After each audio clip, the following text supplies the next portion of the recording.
11:43 on a Thursday night, her post lit up my kitchen counter as I reconciled the week's shop figures. I saw 52 likes in under 2 minutes. The caption read, "I finally know my value." A sunset shot of her with downcast hair and a distant gaze hinted at an important discovery. The angle, lighting, and pose suggested multiple attempts to achieve perfection. I remained silent, focusing on my spreadsheet. She sat opposite me, pretending to work on a pitch deck for some yoga studio event. Her phone buzzed continuously, each new comment echoing the same sentiment. "You deserve better, know your worth, don't settle. He doesn't see you." I wasn't sure who he was, but I understood the dynamic at play. For weeks, she had been withdrawing, distant, preoccupied, and constantly engrossed in her phone, seemingly absent even when physically present. I shut my laptop. Upon returning to the table, she grabbed her phone without acknowledging me. Her smile was minimal, personal, as if reading a message meant only for her.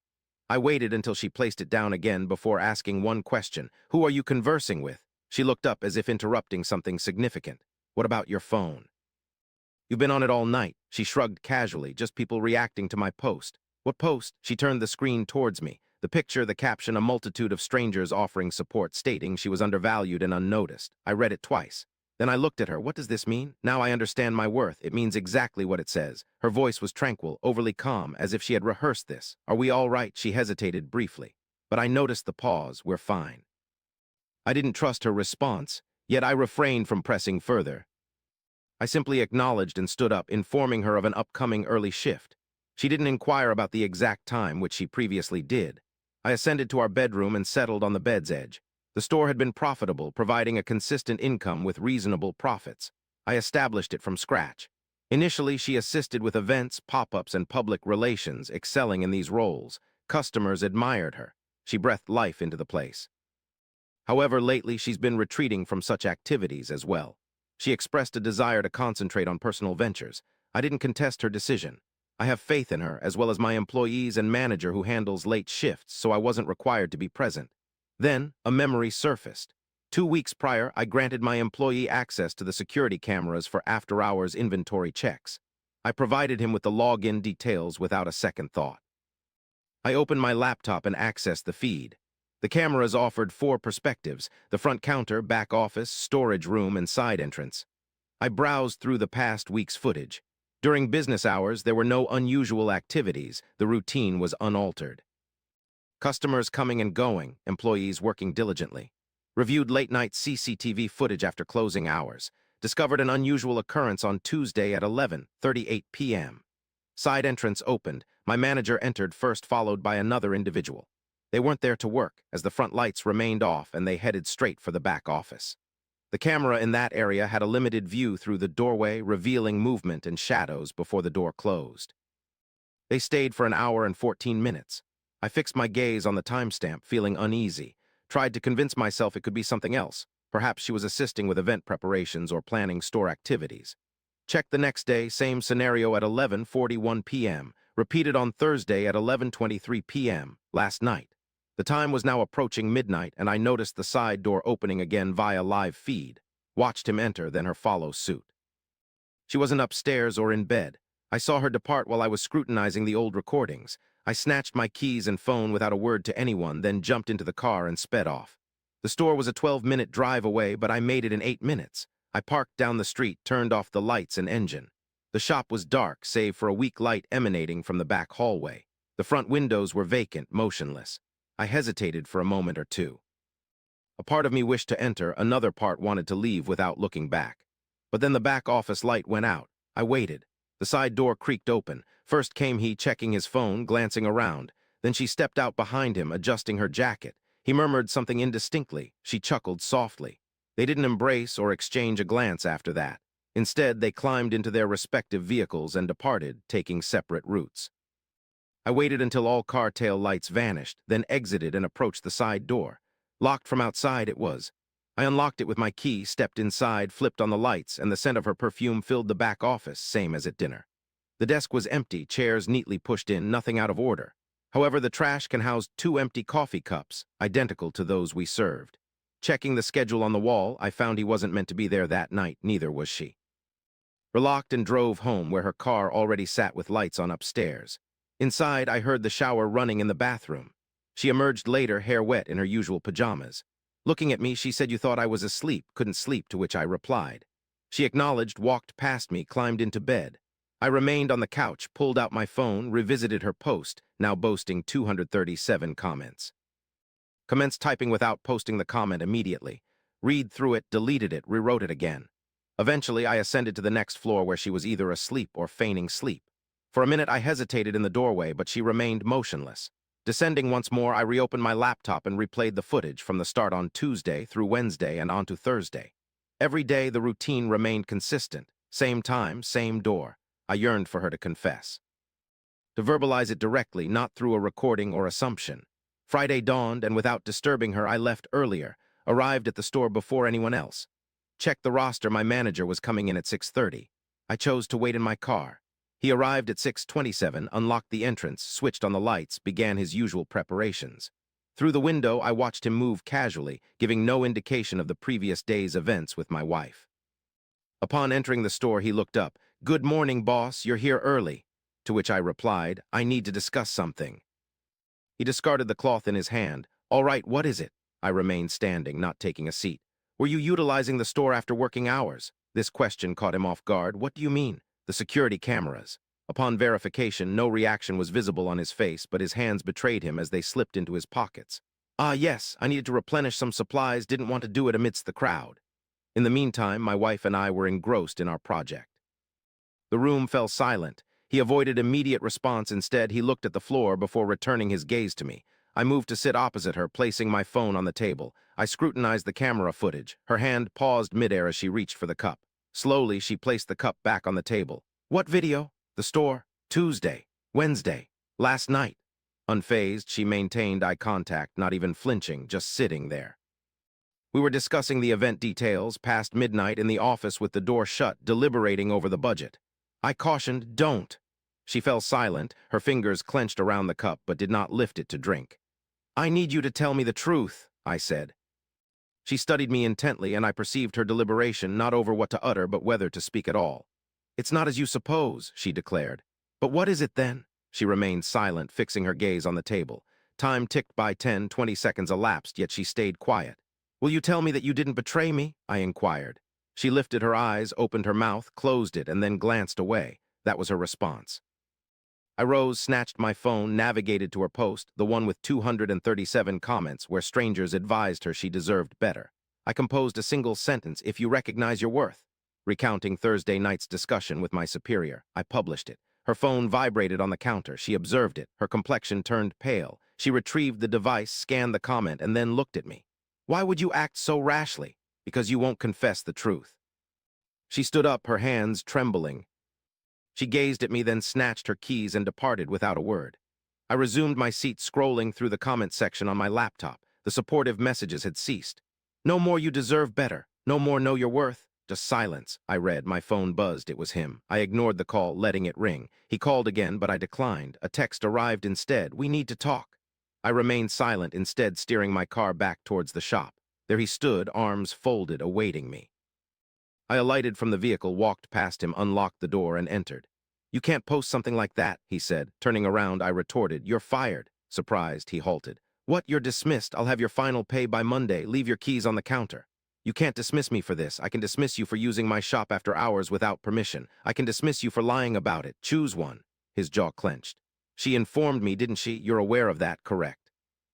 "She initiated the situation, but you remained silent, merely gazing at him." He persisted, claiming she was no longer seen by you, asserting your preference for this place over her. "It wasn't premeditated, it just unfolded." "How long?" He glanced at the floor. 3 weeks. "Leave." He remained unmoved. "You're erring. Keys immediately."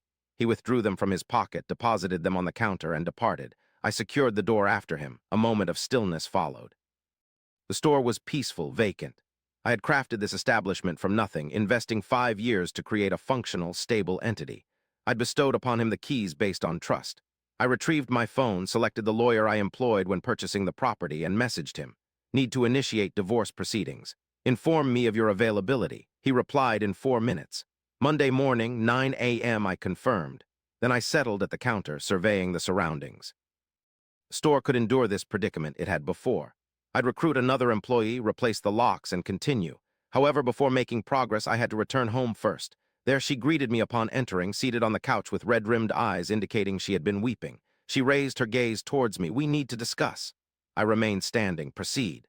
She wiped away tears. Unintentionally, I committed an act that occurred. She nodded in agreement, lowered her gaze. I felt insubstantial. "You were usually at the store, engrossed in work. I attempted to inform you, but you paid no attention. Hence you slept with my supervisor." This comment provoked a flinch from her. "It wasn't as you assumed." Then what transpired? She didn't respond, only continued to cry softly. I remained unmoved, unconsoling, and stood up. "I am filing for divorce," I declared. Her head jerked up at my words. "What?" "Our meeting with the lawyer is scheduled for Monday morning." "You can't simply." I had already done so. She rose from her seat. "We can mend this. We can attend therapy. We can—" "No, please." Her voice trembled. "I made a blunder. I acknowledge that. But we can rectify this." I shook my head. She wept more intensely. "Grab hold of me." I took a step away. She halted. Her gaze seemed unfamiliar. "I'll be at a hotel tonight," I stated. "You can stay here for now. We'll sort the rest out with our lawyers." "Don't do this."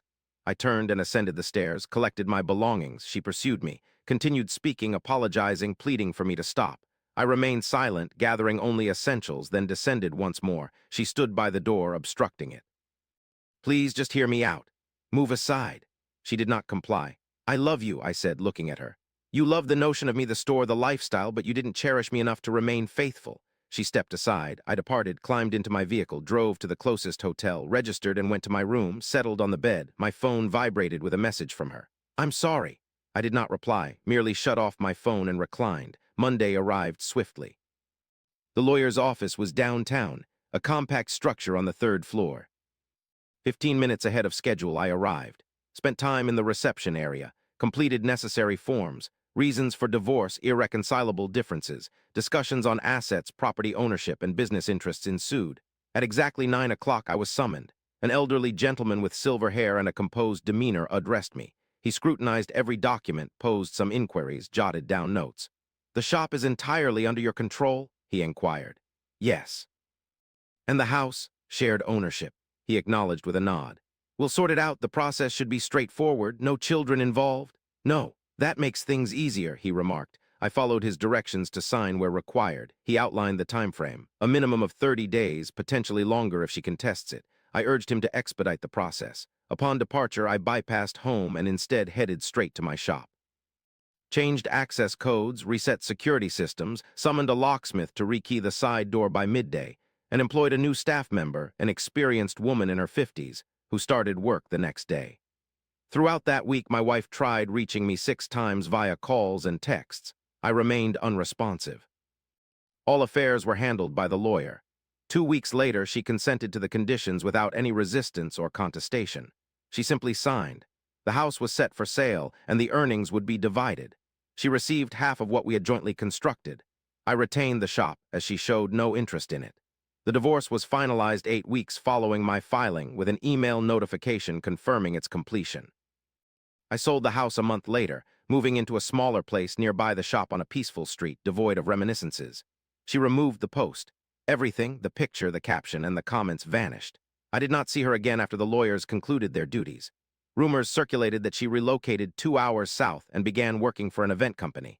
I chose to remain uninformed about the specifics. The shop carried on as usual, with regular business hours and the same coffee. A new manager took charge, implementing a strict schedule and eliminating late-night visits, reducing drama and fostering a work-oriented environment. I no longer checked my phone every hour. 6 months later, the shop thrived more than ever before, under the watch of the competent new manager, who maintained order without unnecessary interruptions or turmoil.